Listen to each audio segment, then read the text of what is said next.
vacuum tubes are warming up. This is a special live broadcast right here on Georgia Radio. Well, it's that time of year. You know, it's an election year, of course, and all over the state of Georgia, folks are doing their best to get out and vote. And we have a lot of new candidates this year all across the state of Georgia. One of them that is really an interesting race is here in Carroll County. The District 5 Commissioner seat now vacant. And, well, there's a lot of folks that are trying to get in. I heard one of them speak the other night, Mark Johnson, and he joins me right now from his home in Carroll County. Mark, welcome to Georgia Radio. Thanks for being here. Well, thank you for having me. On the ballot, you appear as Richard Mark Johnson, and you're running against a lot of folks: Jeff Barron, Ben Hicks, Keith Knowles, John Mills, Sean Paul, and Lee Powers. I've seen signs all over the place for you and for a lot of these folks, but why should folks cast their vote for Richard Mark Johnson for District 5 Commissioner? Well, I think my leadership abilities, in working with people from various backgrounds over the years. As you know, the last 28 years I've been in insurance, but the last 9 years of that was specific to catastrophe claims. I've worked every type and all types of catastrophes all over the United States in various degrees. From a few $1,000s up to several million. So, and again, I've worked with people from all walks of life. I have the ability to listen to people, to empathize and to understand and to work through complicated and complex problems. One of the things that impressed me about you, and I say this, and believe me, I realize the irony here, as we're a digital station, a streaming station, very heavily present on social media. You're not on social media. I'm more of a talker. I like meeting people face to face versus dealing with social media. I do have a website set up and everything, but in fact, my daughter, who's very gifted in that department, set it up for me. So, well, I think it's interesting because a lot of folks talk about politics. They say, well, you know, if I were up there, I'd be doing it differently. I'd do this or I do that, whatever it might be. The king for the day or queen for a day scenario. But here you are, you're working in insurance. You and I spoke offline, and you've purchased a farm where you're trying to grow grapes. You're dialing back your travels. Why run for office and ruin all of that? Well, I don't see it as ruining. I mean, for me, I see it as serving. I mean, that's what it's all about, is serving the people in the community. And again, it's something that's in my heart to do, and it always has been. So that's why I'm running. And I've already met a lot of great, wonderful people in Carroll County, and you know, that's just going around knocking on doors, meeting people, introducing myself, and again, meeting people from all types of careers and backgrounds, and I find it fascinating. Yeah, you really want to serve. I mean, that's what I got out of hearing you speak at the Young Farmers meeting the other night, is that you really have this heart for wanting to serve. And you have the business background, the insurance background to sort of back up these decisions that have to be made. You know, Carroll County is in an interesting position. Like a lot of other communities in Georgia, ag is very, very important here. What do you say to folks who ask you where you stand on these types of issues about development and taking away these rural lands to occupy, say, another set of houses, which is important? I get that, but where do you stand on all that? Well, where I stand is in a basis on experience, and it's not.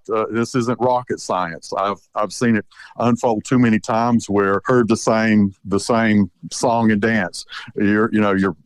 All this building we're doing is going to take care and cover all the expenses and expenditures, but it never did, and it never stopped. It just kept. In fact, we've been away from there for 6 years, and if you go up there now, it's still being built out, and you think, wow, they'll throw out the same promises when in reality, no, they're about making what they can make, and that's it. I mean, I get it. I mean, before I became an insurance adjuster, I was a contractor. My dad was a builder.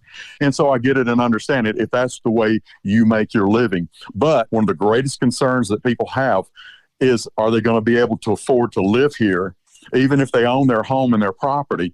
And I have to tell you, I've seen in some of meetings with people that it is a concern that needs to be addressed. And again, once something is built, the land is removed, the land's taken, it's not coming back.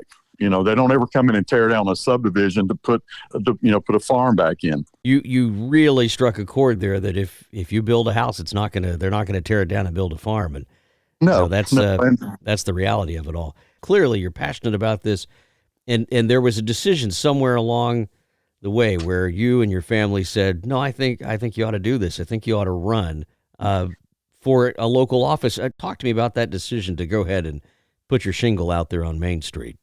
Well, again, it's sitting by for 17 years, watching something unfold, and not saying any, not putting my 2 cents worth in, so to speak, or fighting for it, and realizing it's like if nobody's standing there fighting for it, they're going to push whatever they can push through.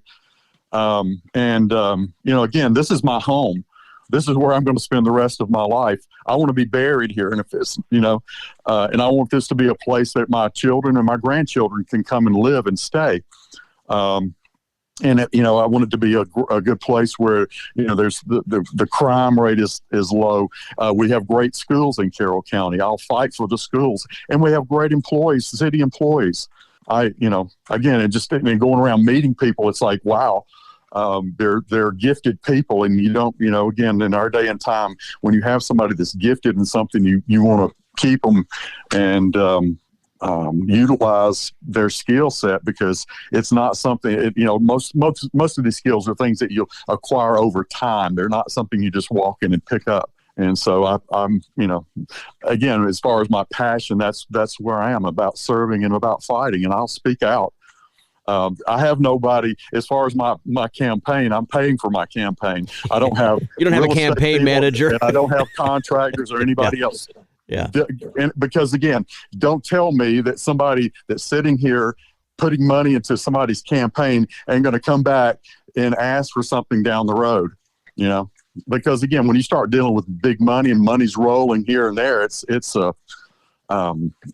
people, they get greedy, and again, they don't stop to think of how it's impacting other people's lives in not a good way.